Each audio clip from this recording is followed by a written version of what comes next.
for that size building. If somebody were living in it 24/7, I could see it, but otherwise it's probably leaking. Well, they said it's actually 6,500. Yeah, so that should be. Something called programmable thermostat, if I not might want to add a little over to that. $1,000 out of our default We were first year. working together as far as, a year ago when I put the oil contract together, you know, the price was a little high, so in renegotiations, John Hunt decided he would go on his own. So that might be the increase, instead of locking in what we had, he went on his own to play the market, and I'm not sure that's the case, but we do work together with them. I plow the parking lot for them and everything, so it's not like they weren't in the loop. He chose not to be in the oil loop. I don't know how much of a difference that made, but he totally separated himself. We're more than happy to let them join back with us in a locked-in rate if that's what they chose to do, but they chose not to, so. Well, it seems to me that perhaps this might be a good time to sit down with some members of the Historical Society, because it seems to me if we're contributing to the bill, that there should be some kind of a rudimentary memo of understanding that you do go in with us on the price, and we will go ahead and do an energy audit. And I mean, you can't have it both ways, so I think maybe that's something that we can set up as a conversation with the Historical Society, get some of those things ironed out before committing. Okay, the next one is the police budget, and unfortunately the police chief is on vacation this week, so he's not really here to respond to this. So maybe we should defer conversations on this one until our Saturday work session. But I'll just point out that the operating portion of the budget is up. My recommendation is up 17,000. The chief is up considerably, and what it comes down to is vehicles and whether cruisers should be included in the operating budget or should be broken out separately in warrant articles. And that is something that I think we're going to need the BAC's help with deciding how best to approach this issue, because as we've discussed, you know, we have, I think, 4 cruisers with over 100,000 miles. We've had considerable repair costs, and it's something that we need to we need to develop a plan. Of the chief's number, how many vehicles are reflected in his budget number? 4. 5. 5. He wants 5? No, I think we have, the biggest complaint that I've heard constantly from people is we have too many police vehicles. This would be a replacement. These are replaced. These are we don't need 5 more. Then we have 6 at the moment, Yeah. which is more than what Jaffrey has. So let's wait. Let's get the I chief just in. wondered if, I It's gonna be a agree. contentious one. We need to get a real handle on the patrol shifts and the coverage and the vehicles. I think that's the whole meeting. Yeah, well, at the meeting that we had, he said that most officers ever on duty were 3. So you don't need, 6 cars. Well, that's, you know. let's plan on, Yeah. let's plan on tackling that. While we're there, and this has been a request from the board since I've been on the board, so I'm going to just make a public request again. I would like there to be some, not continuity, I would like there to be some similarity between the formulas used by the department heads in presenting their budgets, so that we're not looking at 3 different templates. That the highway department's budget looks drastically different in its presentation from the fire, from the police.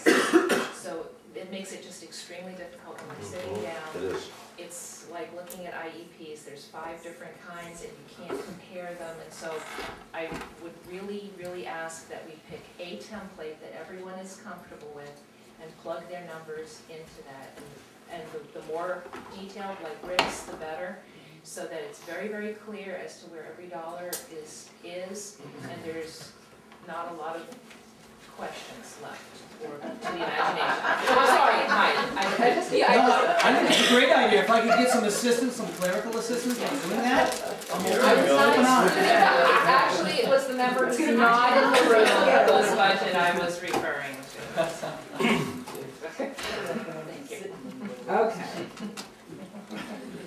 We'll get you some help. The Get animal, another add while you No. The same one. the other thing I'll just point out about the police budget, which runs through the fire budget, runs through the highway budget, is this issue of fuel. You know, last year I asked the department heads, tell me how many gallons you use. And then we'll all come to some consensus on what is a good projection for gas and diesel. Because they're all using different numbers. And I think we should just settle it one time and apply it across the board. So, Last year was a problem. Well, Different prices? different prices. How does that work? Because Nobody has a crystal ball, nobody knows what the cost of diesel's gonna be next year. But we could get together, have a conversation and agree that we're gonna use $2.49. Now, I know we've gone over the issue that some of these fuels are available through the state at locked-in prices, some are not. That's correct.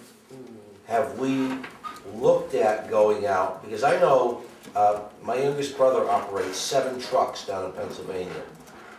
Most of his fuel, because most of it's in and around the tri-state region there, he gets locked-in rates on his fuel. It means plunking down a bunch of money at the beginning of the year, but when other truckers were having to park their trucks, Clint's trucks were running, because he had gone out and he had looked around. And it may not mean going through the state. It may mean looking to private brokers to find if we can get fuel at guaranteed rates. I mean, yeah, sometimes you're gonna be paying a little more, sometimes you're paying a little less. But if we can get a solid projection for the year, have we ever looked at that? I know a lot of private companies do it.